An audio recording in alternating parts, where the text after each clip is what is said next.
안녕하세요. 네, 이번 예비 2024년 예비고일 고교 선택 설명회에서 국어를 맡은 김영화입니다. 네, PPT 보시면서 제가 설명을 드리겠습니다. 네, 목차는 먼저 제 소개를 드리고 대학 입시제도 개편안에서 국어가 이제 좀 아시는 분도 계실 텐데 어떻게 달라졌는지 그 부분을 같이 보실 거고요. 그리고 그렇다면 지금 중3인 친구들이 어떻게 공부를 해야 될지 이제 그 부분을 파트별로 어떻게 공부를 하면 좋을까 저의 생각을 한번 적어봤습니다. 그리고 이제 오늘의 주제인데 그렇다면 우리 아이가 어떤 고등학교를 선택을 해야 될까? 이거는 굉장히 어려운 문제이기 때문에 네, 이거에 대해서 제 생각을 한번 말씀드려 보겠습니다. 네, 저는 서울대학교 미학과 석사를 수료하고 지금 다원교육에서 한가람고랑 양정고를 맡고 있습니다. 네, 이제 개편안을 보시면 이제 이 그림을 많이 보셨을 텐데 현행은 아시다시피 공통 과목과 그리고 두 과목 언어와 매체와 화법과 작문이라는 두 가지 선택 과목이라는 선택지가 주어지게 됩니다. 그래서 공통에는 독서와 문학 그리고 선택에는 화작과 언매가 이제 있는데 이 개편안을 보시면 이제 선택이라는 선택지가 없어집니다. 그래서 공통에 화법과 언어 그리고 독서와 작문 그리고 문학 이렇게 이제 구성이 되게 되는데요. 조금 더 자세히 제가 설명을 드리겠습니다. 네, 보시다시피 여기 화작과 언매라는 그 선택 과목이 공통으로 들어오게 되고 선택은 이제 사라지게 됩니다. 그리고 화법과 언어에서 그 언어가 문법 부분을 담당을 하고 매체가 있는데 매체는 조금 이제 중요도가 줄어들게 되었습니다. 그래서 크게 보시면은 화법하고 문법으로 나누어지게 되는데 그러한 선택지가 아이들에게 사라지게 됩니다. 그래서 그렇다면 이제 국어는 뭘 의미하는가? 기존의 독서와 문학, 화법 그리고 문법이라는 틀에다가 이제는 지문이 통합적이고 융합적이라는 그런 형식을 띠게 됩니다. 그래서 요즘에 굉장히 화두인데 그래서 모든 지문이 통섭을 지향하게 된다. 이렇게 보시면 되겠습니다. 네, 그래서 지금 중3 아이들이 이제 첫 이 개편안에 이제 해당하는 주인공이 되기 때문에 이제 어떻게 국어를 공부를 해야 될까? 지금과 국어 공부가 많이 다를까 이렇게 궁금하실 텐데요.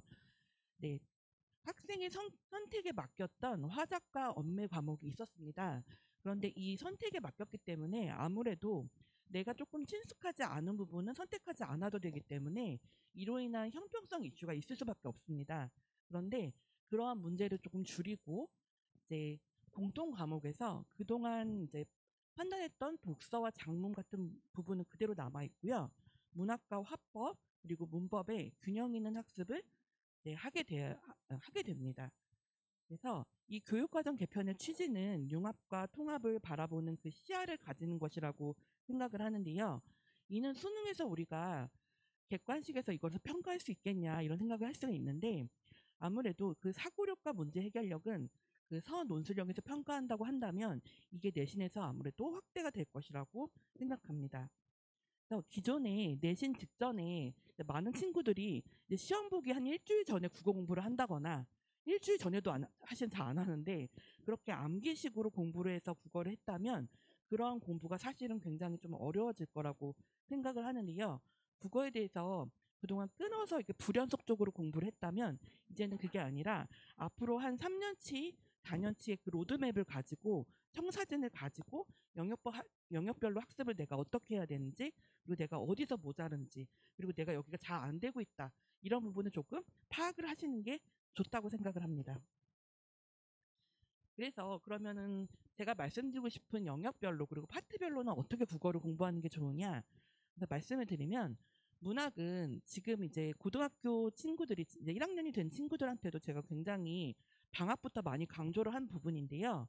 문학에서는 분류를 해본다는 것이 굉장히 중요합니다. 이 분류라는 것은 사실 주입식으로 공부를 하거나 그리고 단순 암기식으로 공부했던 친구들이 생각하는 부분이기도 합니다. 그래서 이 분류를 해볼 줄 안다는 거는 자신이 이게 어떤 기준에 의해서 작품들이 있는지 그리고 이 작품들이 어떻게 평가되고 문제가 출제되고 있는지를 스스로 알고 있다는 뜻이기도 합니다. 그래서 저는 여러 가지 분류 기준을 한번 만들어 보고 그 시대별과 작가별 그리고 주제별 형식별로 한 번씩 분류를 해보는 그런 작업을 만약에 친구들이 할 수만 있다면 정말 좋은 시간이 좋은 어, 네, 작업이 될 거라고 생각을 하고요. 그래서 독서를 보시면 현재도 지금 중요도로 따지면은 문학 부분의 중요도가 굉장히 높아졌었고 독서 비문학 부분이 중요도가 많이 낮아졌었는데, 하지만 이제 독서에서도 인문예술, 사회문학, 과학기술이라는 이런 단독 파트가 아니라 이 파트들을 각각 묶고 융합하고 통합하는 그런 지문들이 이제 출제가 굉장히 많이 될 거기 때문에 이 부분에 대한 미시적으로 내가 독해를 어떻게 하고 있는지, 그리고 이거를 거시적으로 볼 수 있는 그 융합적인 사고 틀이 있는지, 그것이 지금 필요하다고 생각을 합니다. 그리고 마지막으로 이제 언어와 매체에서 있었던 그 언어 부분이 문법이라고 보시면 되는데요.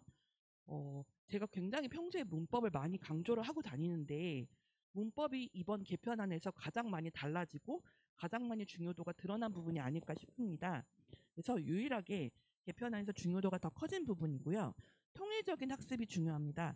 그 이유는 뭐냐면 문법이라는 것 자체가 아이들이 이렇게 드문드문 그리고 띄엄띄엄 공부를 하게 되는데, 사실 그런 식으로 공부를 하게 되면 문법의 전체적인 틀과 원리를 깨닫기가 조금 어려워지고 시험 문제 적용력이 많이 떨어지게 됩니다. 그래서 문법이야말로 정말 통일적인 학습이 중요한 부분이기 때문에 문법 부분에 있어서 내가 지금 어떤 파트가 약하고 시험에서 내가 지금 자꾸 왜 틀리고 있는지 이 부분을 체크하시는 게 굉장히 중요해졌습니다. 그래서 우리가 국어에서 평가하는 것이 뭐 사고력과 문해력 그리고 뭐 많은 것을 평가할 수 있지만 또 하나 중요한 부분이 바로 규범의 적용 능력인데요. 이 부분이 문법에서 평가될 수 있기 때문에 문법이 얼마나 중요했는지 이 친구들에게 조금 한 번 더 상기를 시켜주시면 좋을 것 같습니다. 예, 그래서 이제 마지막 질문을 제가 이제 드리면 어떤 고등학교를 그러면 선택해야 되냐. 근데 이거는 제가 답변을 드릴 수 있는 부분은 사실 아닙니다. 그리고 어, 제가 선택하기에도 굉장히 많은 고민이 들 수 있는 부분인데, 한 가지 제가 확실히 말씀을 드릴 수 있는 거는 어쨌든 우리 아이가 대학을 잘 가기 위해서 그 잘 갈 수 있는 고등학교가 어디냐, 요거를 모든 분이 생각을 하실 거라고 생각을 하는데요. 그럼에도 불구하고 지금 이 9등급 체제에서는 굉장히 어렵습니다. 예를 들어서 이제 한 학년에 300명짜리 그 학년이 있다고 치면 그 반에서 1등을 해야 1등급이 나온다는 결과가 나옵니다. 그래서 제가 맨날 하는 말이 다 맞아도 1등급이 안 나올 수도 있다, 이런 얘기를 많이 하거든요. 그래서 그런 걸로 인해서 학업에 굉장히 흥미를 잃고 또 내가 아무리 잘해봐도 나는 3등급 이렇게 되는 현상이 발생하기 때문에 그런 현상을 이번에 이 개편안을 통해서 5등급 체제로 바뀌면서 1등급이 한 10%까지는 이제 나오게 된다면 300명 중에서 한 30명까지는 내가 1등급이구나 이런 결과를 가져갈 수가 있게 되는데, 그래도 지금의 이 조금 힘든 내신 체제는 아무래도 내신으로 국어 등급을 받기 힘들다 보니까 많은 친구들이 내신을 금방 포기하게 됩니다. 그리고 언제든지 나는 내신에서 발을 빼고 나는 그런 수능으로 갈 거야, 이런 이제 자세를 취하게 되는데, 문제는 수능이 쉽지가 않습니다. 굉장히 어렵고 내신을 준비하다가 수능을 준비하다가 이렇게 지금 섞여져 있는 방식이 많이 힘들 수가 있습니다. 그래서 제가 말씀드리고자 하는 것은 이제 우리 아이는 안 그럴 거야 막 이렇게 하실 수도 있는데, 이 부분을 항상 염두에 두고 계셔야 됩니다. 그래서 아이들이 내가 내신 조금 하다가 안 되면은 뒤로 빠질 거야, 이렇게 하는 것을 조금 막아주시고 첫 내신에서 어떻게 이거를 승기를 잡아야 되는지를 조금 생각을 해보셨으면 좋겠습니다.